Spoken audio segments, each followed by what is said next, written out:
Hello everyone. We are going to talk today about what happens to our kids who are diagnosed with autism. I'm going to start a simple thing that everyone understands what's going on and what happens and what's going to happen in the coming future. If we want to put this graph like this is the developmental skills and this is the age. I just pulled till the age of 4. We can put more, but this is the age of 4 to explain correctly what's going on. If we want to compare the developmental skills and age, we check that this arrow going on like this is the normal development of a child according to his age skills. What I'm going to start talking is what happens to our kids between age 1 and 2 years of age. Usually most of the patients or most of the parents who bring their kids for consultation, they say that at the age of 1.5 or 1.2 years of age, my child regressed. So the child was growing normally according to developmental skills, gained their milestones, according to their age, started communication, interaction, good eye contact, following instructions, babbling, started to see some words, and suddenly at age 1.5, most of the parents who report this, their children or their child regresses. Usually I have 2 types of regression. A sudden regress, that the child loses everything at the same time, like losing eye contact, losing communication interaction skills and speech, and becomes lost. And another type of kids who regress gradually till the age of 2 or 2.2 and loses all their skills gradually.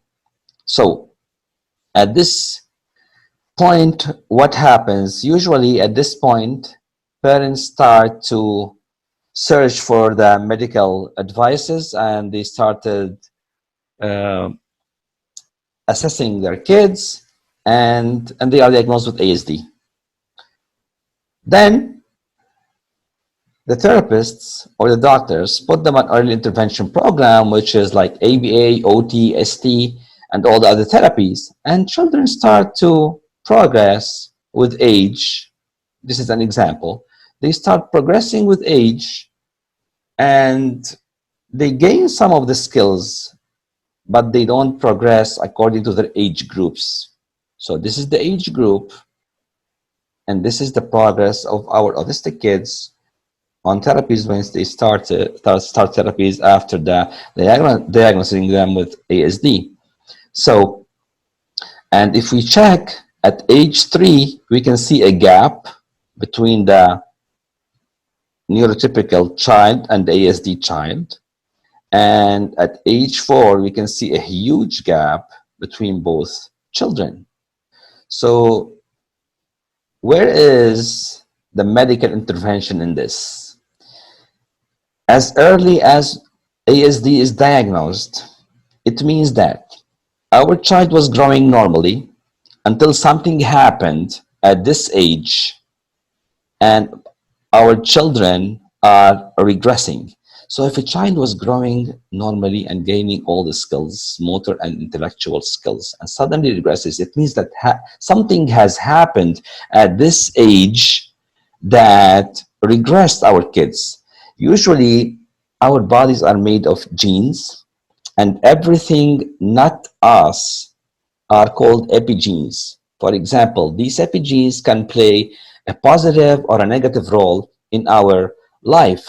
So these epigenes could be food, could be water, it could be air, it could be humidity, it could be sunlight, it could be viruses, bacteria, it could be anything from outside our bodies getting in, and it could be vaccines.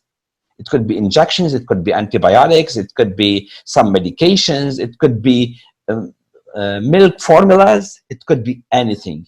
So at this age, something happened to my child and started regressing either suddenly or gradually, which means that everything was going normal until this point. So then my child or the ASD child is then growing not according to the age group on therapies.